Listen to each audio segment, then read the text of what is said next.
Hello बच्चों, पिछली class में हमने पढ़ा था डिस्प्लेसमेंट वेक्टर और अब हमको पढ़ना है मल्टीप्लिकेशन और divide of vector by a scalar.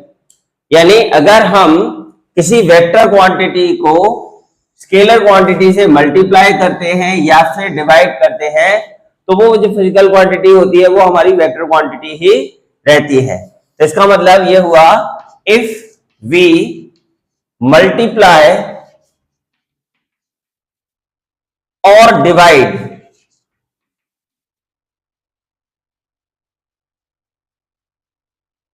a vector quantity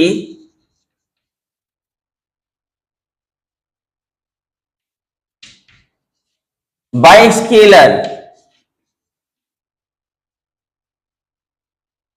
then the physical quantity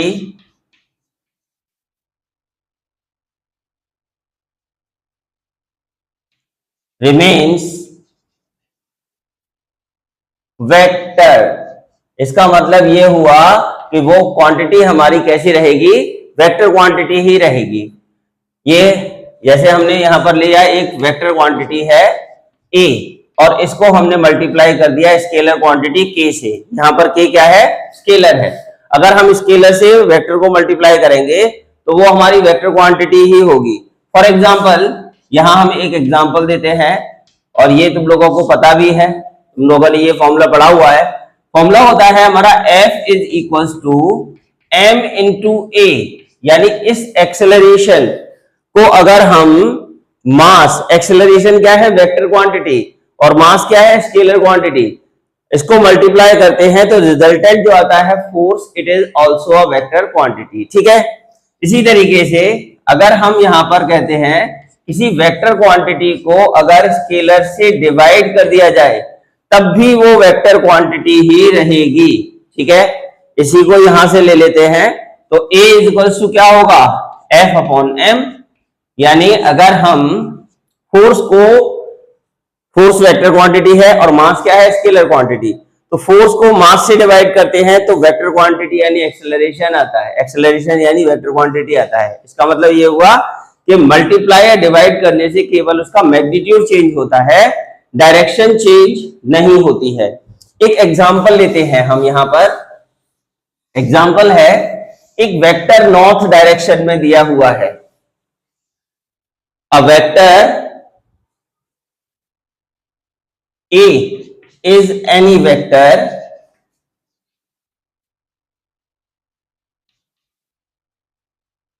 of magnitude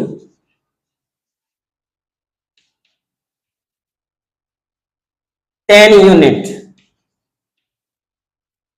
in north direction.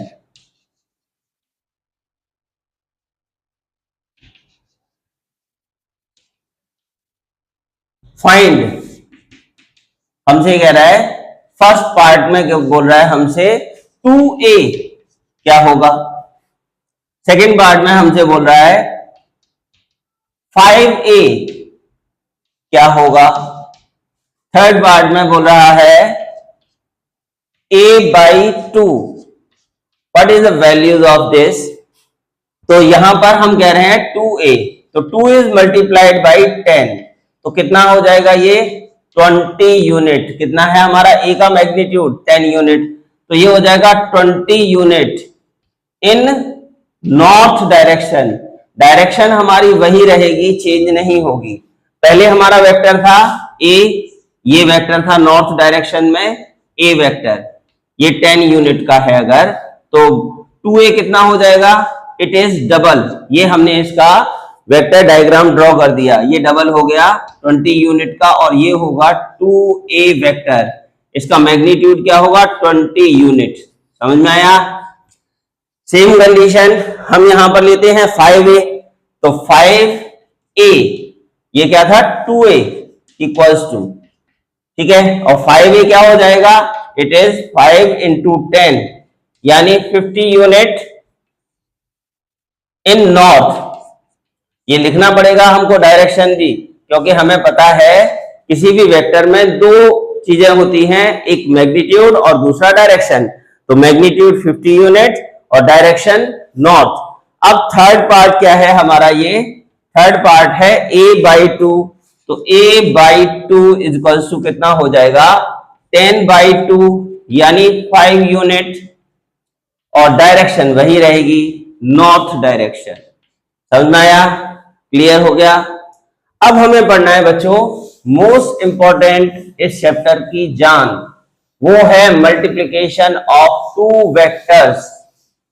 Multiplication of two vectors यानी अब हम दो वेक्टर्स को मल्टीप्लाई करेंगे। ओके ओके, अब हमें क्या करना है, multiplication of two vectors. Multiplication of two vectors.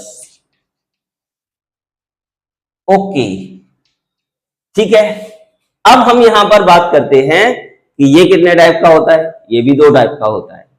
It is two type. सबसे फर्स्ट है हमारा scalar multiplication of two vectors. Scalar multiplication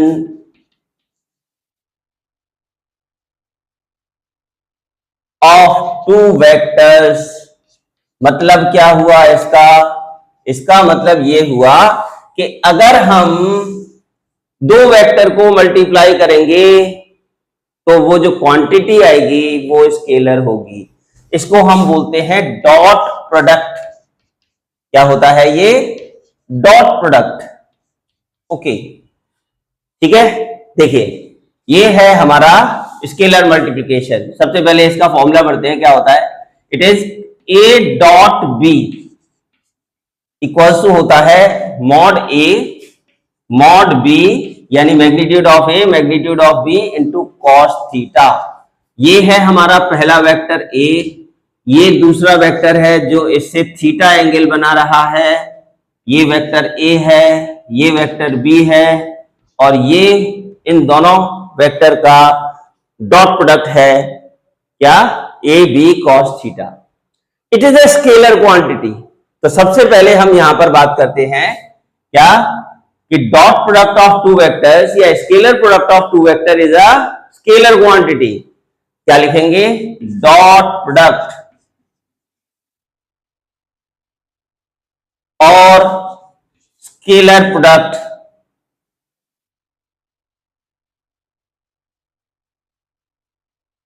of two vectors is scalar quantity. Scalar quantity मतलब जो वैल्यू आएगी वो कैसी होगी, स्केलर क्वांटिटी होगी। एग्जाम्पल देते हैं, एग्जाम्पल के बिना काम नहीं चलता है। ये हमारा होता है work done, W is equals to formula होता है F डॉट D। फोर्स कैसी क्वांटिटी है, vector. Displacement vector. Dot product करने के बाद आया वर्क डन, और वो कैसी है, स्केलर क्वांटिटी। इसका मतलब दो वेक्टर्स को मल्टीप्लाई करने के बाद में अगर हमारी क्वांटिटी कैसी आती है, स्केलर आती है, तो इसे हम बोलते हैं डॉट प्रोडक्ट या फिर स्केलर प्रोडक्ट ऑफ वेक्टर्स। इसको नोट करते जाइएगा मेरे साथ साथ। अब इसकी हम मैथमेटिकल डेफिनेशन लिखते हैं।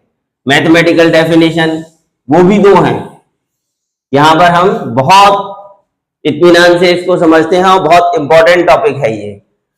a dot B equals to A B cos theta. हम इसे ऐसे भी लिख देते थे बच्चों, ए बी कॉस थीटा, क्योंकि मॉड a को हम लिखते हैं a और मॉड b को हम लिख देते हैं b, तो इसका मतलब A B cos theta. The dot product scalar dot product or scalar product of two vector is the product of their magnitude and the cosine of angle between the vectors। समझ में आया। Dot product of two vectors is the product of their magnitude, a का magnitude, b का magnitude and the cosine of angle between them। ये हमारी दूसरी definition हो गई। लिख लेना मेरे साथ साथ, तुम लोग लिख सकते हो पॉज करके, ठीक है। अब हम यहां पर थर्ड डेफिनेशन की भी बात कर लेते हैं। देखिए इसको हम ऐसे लिखते हैं a into B cos theta. ये नहीं लगा रहे dot product, A into B cos theta. अगर मैं इस बी वेक्टर का प्रोजेक्शन ले लू, यहां पर कंपोनेंट बताए थे रिजॉल्विंग ऑफ वेक्टर में, बताया था कि अगर कोई वेक्टर है तो उसके दो पार्ट्स हो जाते हैं, एक हॉरिजॉन्टल डायरेक्शन में, एक वर्टिकल डायरेक्शन में। हॉरिजॉन्टल डायरेक्शन में होता है कॉस थीटा। एक और बात, अगर थीटा की डायरेक्शन में लेते हैं तो कॉस आता है, और परपेंडिकुलर डायरेक्शन में लेते हैं तो साइन आता है। तो बी का कंपोनेंट ए की डायरेक्शन में क्या होगा, बी कॉस थीटा। ठीक है, तो डेफिनेशन क्या बनेगी, the scalar product of two vectors is the product of magnitude of first vector and the projection of second vector on first vector। ये इसका प्रोजेक्शन है, प्रोजेक्शन ऑफ बी वेक्टर। अगर हम यहाँ बी से ऊपर से लाइट डालें तो इसकी परछाई यहाँ आएगी ना, तो ये इसकी प्रोजेक्शन हो जाएगा बी कॉस थीटा। तो dot product of two vector is the product of first vector and the projection of second vector on first vector. ये हमारी थर्ड डेफिनेशन हो गई। ठीक है, अब हम बात करेंगे यहां पर प्रॉपर्टीज ऑफ डॉट प्रोडक्ट। बहुत इंटरेस्टिंग है, इसके न्यूमेरिकल्स भी हम करेंगे बहुत सारे। ठीक है, ये टॉपिक ही हमारा काफी टाइम ले जाएगा, तो इसको बहुत ध्यान से करना है। और इस चैप्टर के न्यूमेरिकल्स ही आते हैं, डेफिनेशन वगैरह तो बहुत कम आती है। ठीक है, बहुत समझने वाला चैप्टर है ये। तो सबसे पहले हम बात करते हैं इसकी प्रॉपर्टीज। बहुत प्रॉपर्टीज हैं बच्चों इसके पास। प्रॉपर्टीज ऑफ डॉट प्रोडक्ट, बहुत अमीर है इसका मतलब, है ना, बहुत अमीर है। देखिए कितना अमीर है। पहली प्रॉपर्टी ये बात करते हैं, फर्स्ट प्रॉपर्टी क्या है, dot product follows commutative law. Commutative law का मतलब ए का बी से मल्टीप्लाई करो या बी का ए से मल्टीप्लाई करो तो सेम आता है, A B equals to B A. Okay, तो dot product of two vectors क्या होगा, dot product of two vectors is commutative. ठीक है, कम्यूटेटिव का मतलब ए का डॉट प्रोडक्ट हमने कराया बी से, या फिर बी को करा दो ए से, एक ही बात है। ए से बी की तरफ चलो या फिर बी से ए की तरफ चलो, दोनों एक ही बात है। यहां पर हम इसे प्रूव भी कर सकते हैं, तो करें, चलिए करते हैं। देखो ये है हमारा वेक्टर ए और ये क्या है, वेक्टर बी। तो इसका मतलब A dot B equals to क्या होगा, A B cos theta. Okay, ये तो हमने पहले पढ़ चुका है, इसमें क्या नई बात है, कुछ नई बात नहीं है, कोई बात नहीं है। ठीक है, ये वेक्टर ए है और ये वेक्टर बी है।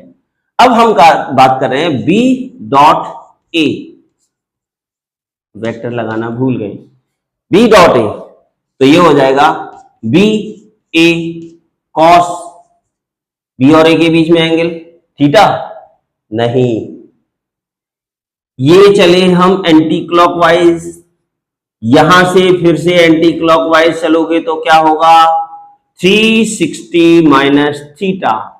अब यहां पर हमारी थोड़ी सी मैथ घुस जाएगी, तो ये हो जाएगा B A cos 360 minus theta. Cos 360 minus theta fourth quadrant में नो चेंज लाइन पर है, यानी कॉस थीटा, तो हो जाएगा बी ए कॉस थीटा। और ये क्या बन गया, ए डॉट बी, इसका मतलब ए डॉट बी की वैल्यू बी डॉट ए के इक्वल हो गई। ठीक है, ओके, इसे इरेज कर देता हूं मैं, ये फर्स्ट प्रॉपर्टी थी इसकी। ओके, अब हम बात करते हैं सेकंड प्रॉपर्टी। तो सेकंड प्रॉपर्टी क्या है, सेकंड प्रॉपर्टी है इसकी ये कि ये डिस्ट्रीब्यूटिव होता है, डिस्ट्रीब्यूटिव लॉ को फॉलो करता है। मतलब क्या होता है डिस्ट्रीब्यूटिव लॉ, पहले लिख देते हैं,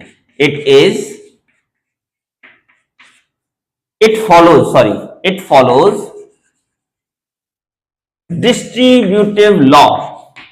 डिस्ट्रीब्यूटिव लॉ क्या होता है? ये लॉ कि ए का डॉट प्रोडक्ट बी प्लस सी से कराओ, सब पर वेक्टर लगा दो। तो पहले ए बी में डिस्ट्रीब्यूट होगा, तो ये हो जाएगा A dot B plus A dot C. ठीक है, सिंपल है। ये तो हम कई बार पढ़ चुके हैं पहले भी। ठीक है, मैं साथ साथ इरेज करता जा रहा हूं, तुम लोग लिखते जाना। मेरी दो प्रॉपर्टीज हो गई, मेरी नहीं, डॉट प्रोडक्ट की। यही बहुत ज्यादा अमीर है, ठीक है ना। तो अब हम यहां पर बात करते हैं थर्ड प्रॉपर्टी। थर्ड प्रॉपर्टी क्या है? अगर दोनों वेक्टर्स परपेंडिकुलर हैं, मतलब एक वेक्टर ये तो दूसरा वेक्टर ये, अब इसका इसके ऊपर प्रोजेक्शन होगा क्या? नहीं होगा। ऊपर से वर्टिकल लाइट डालोगे तो इसका तो प्रोजेक्शन आएगा ही नहीं, तो इसका मतलब जीरो। वैसे भी देखिए A dot B equals to A B cos theta, और थीटा यहां पर है 90 डिग्री। कॉस 90 की वैल्यू होती है जीरो, कॉस 90 की जीरो, तो इसका मतलब पूरा जीरो। तो इसका मतलब हुआ dot product of two perpendicular vector is zero. क्या थर्ड प्रॉपर्टी हुई? Dot product of two perpendicular vectors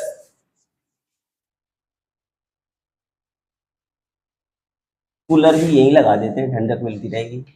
cooler vectors is zero. That means A dot B equals to zero. कब? जब थीटा हो 90। ओके, परपेंडिकुलर वेक्टर्स का dot product क्या होता है? Zero. अब देखो फोर्थ प्रॉपर्टी पढ़ते हैं, बड़ी इंटरेस्टिंग है। इससे तुम्हें पता है फॉर्मूला भी फॉर्मूला जो हमने पहले पढ़ा था ना रिजल्टेंट का, उसे भी निकाल के दिखा देंगे इसी से। देखिए क्या, इफ ये है फोर्थ प्रॉपर्टी। फोर्थ प्रॉपर्टी क्या है? If vectors are parallel. कैसे हैं वेक्टर्स? पैरेलल। ओके, एक वेक्टर ये हो गया, दूसरा वेक्टर ये हो गया, इसको बी दिख ले लो, इसको ए ले लो। अगर हम इसका प्रोजेक्शन डालें तो पूरा पूरा बैठ जाएगा इसी के ऊपर, है ना। यहां तो इक्वल जैसे भी लग रहे हैं। ठीक है, चलिए तो बात करते हैं पैरेलल है, तो इसका मतलब थीटा क्या होगा? जीरो, और कॉस जीरो की वैल्यू 1। तो ए डॉट बी की value, A dot B equals to mod A mod B cos zero. Cos zero की वैल्यू 1 होती है, तो ये हो गया a इंटू बी। इसका मतलब यहां पर हम बोलेंगे the dot product of two vectors, dot product of two parallel vector is the product of their magnitudes. लिख लेना है इसको साथ साथ, ठीक है।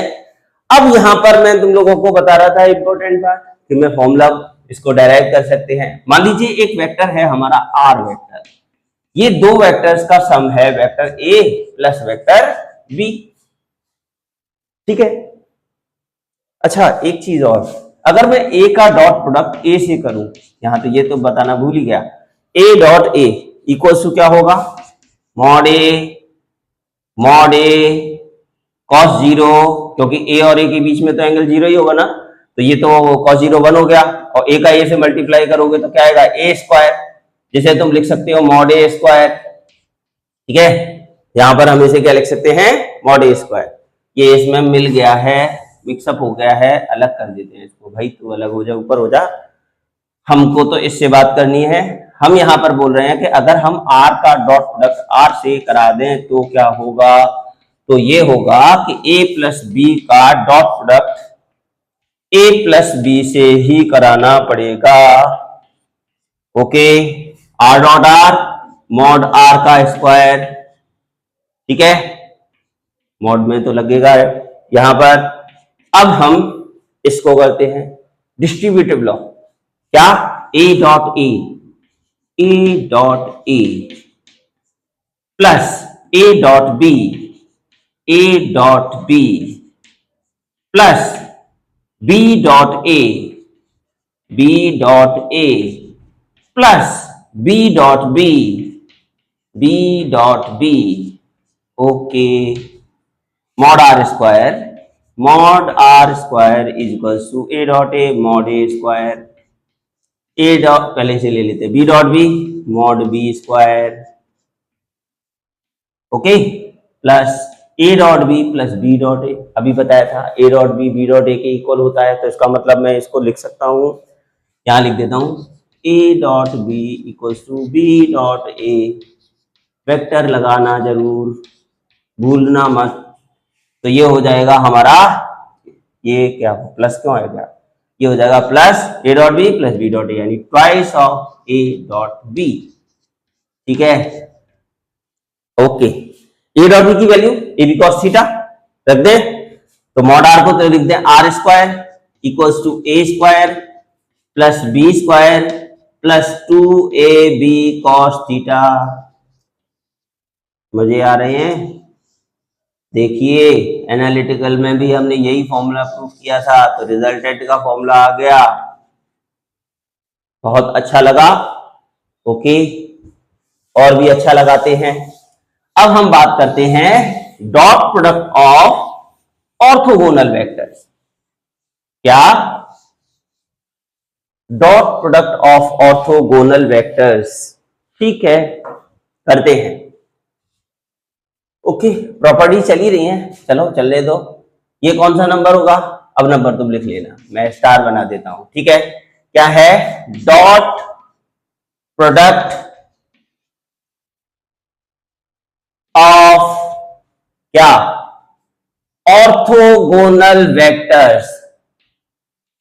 ऑर्थोगोनल वेक्टर्स कैसे वेक्टर होते हैं ये पता है ना? पता है? भूल गए? बताया था। 3 कोऑर्डिनेट सिस्टम होता है, एक्स एक्सिस, वाई एक्सिस, नहीं ये वाई एक्सिस, और ये जेड एक्सिस, ये जेड एक्सिस, एक्स एक्सिस, और ये जेड नहीं Y axis. Okay, X axis की डायरेक्शन में यूनिट वेक्टर होता है आई, वाई एक्सिस की डायरेक्शन में यूनिट वेक्टर होता है जे, जेड एक्सिस की डायरेक्शन में यूनिट वेक्टर होता है के। मैंने बताया था जब स्टार्टिंग की थी ऑर्थोगोनल वेक्टर में, तब बताया था कि इसको हम यूज करेंगे आगे। देखो फिर से यूज कर रहे हैं, फिर से बताता हूं। ये म्यूचुअली परपेंडिकुलर वेक्टर्स होते हैं। अब तुम्हारी तरफ से दिख रहा है कि नहीं? ऐसे कर लेते हैं। ठीक है, ये एक्स एक्सिस, ये वाई एक्सिस, ये जेड एक्सिस, तीनों आपस में एक दूसरे पर परपेंडिकुलर हैं। एक्स वाई पर, वाई जेड पर, जेड एक्स पर, मतलब आई जे पर, जे के पर, के आई पर, सब परपेंडिकुलर हैं। सारे के सारे ये वेक्टर कैसे हैं? Unit vector. देखो कैप लगा के आए हैं छोटे बच्चों की तरह, तो इसका मतलब क्या हुआ? यूनिट वेक्टर्स हैं। और अगर ये यूनिट वेक्टर्स हैं तो क्या मॉड्यूलस 1 होगा इनका?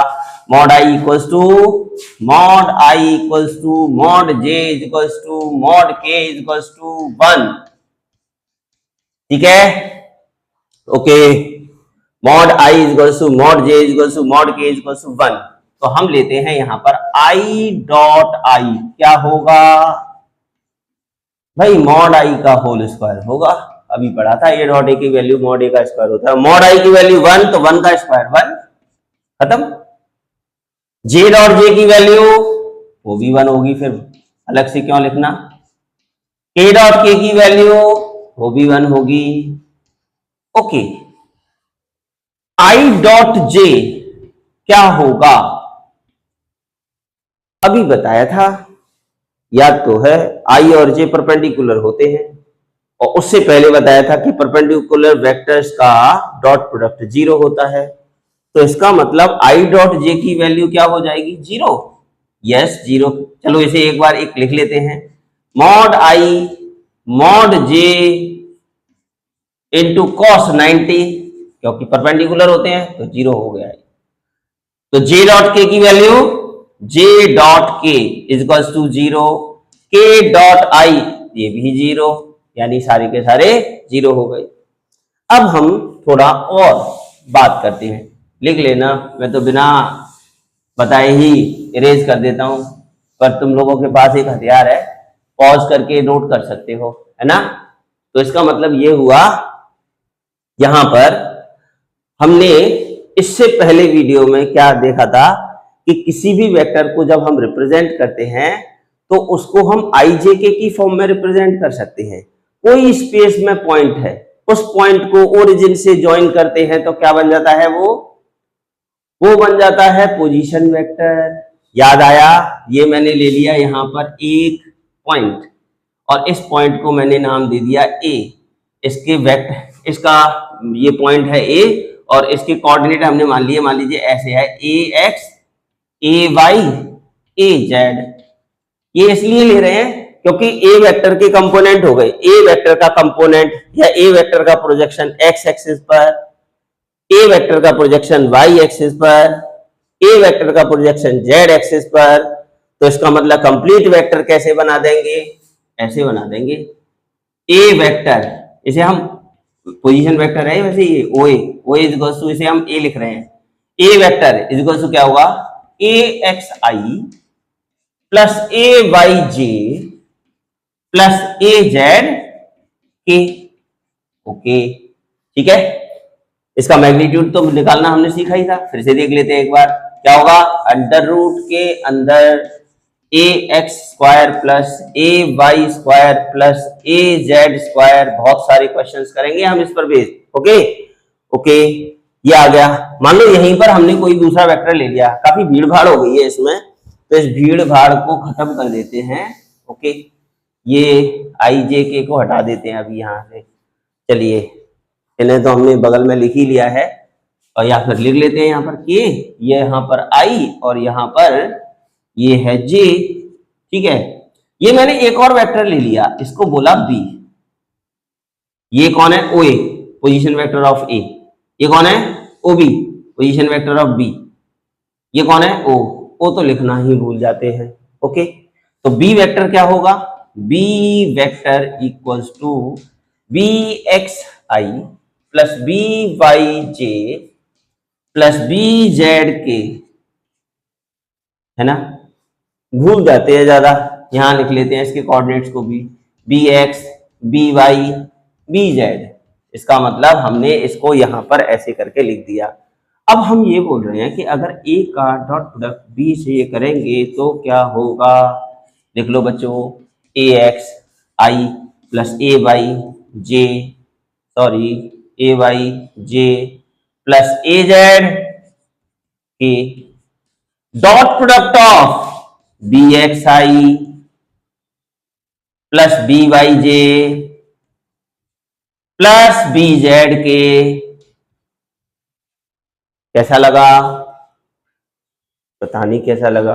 देखो आगे बढ़ते हैं, ये कितना हो जाएगा, इसको इससे मल्टीप्लाई करेंगे, AX BX I dot I 1 होता है, तो इसका मतलब क्या आ जाएगा, AX BX। ठीक है, अब इसका इससे करेंगे AX BY I dot J 0।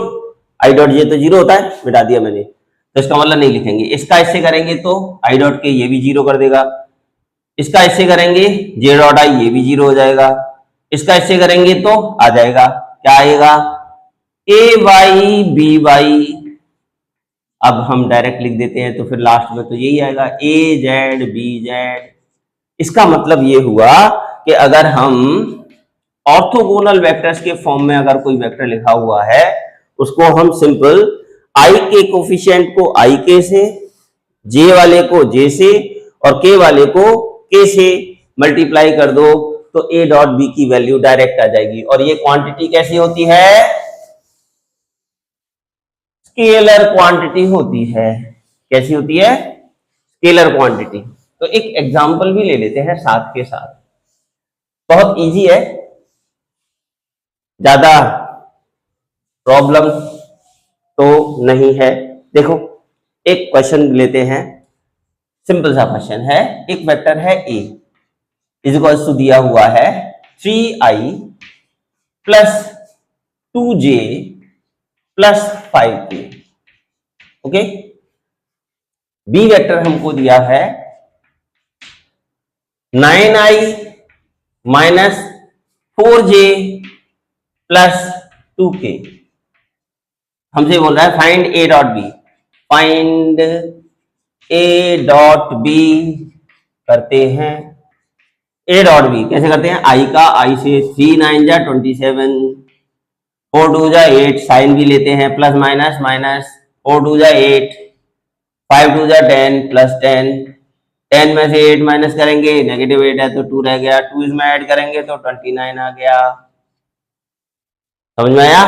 Okay, एक और चीज, फॉर्मूला होता है बच्चों A dot B equals to A B cos theta, है ना? यही होता है, ए बी का मतलब mod A mod B. Okay, cos theta लगा ही देते हैं, चलिए मॉड ए मॉड बी। तो cos theta is equals to क्या होगा? A dot B upon mod A mod B. Okay, इसका मतलब ये हुआ कि अगर हमें कोई दो वेक्टर्स इस तरीके से दिए हुए हैं तो हम उनके बीच का एंगल फाइंड कर सकते हैं। तो जरा ऐसी कहीं फाइंड कर लेते हैं। तो कॉस थीटा कितना आएगा? कॉस थीटा आएगा A dot B upon mod A mod B, mod A mod B. A dot B की वैल्यू हमने निकाल रखी है 29।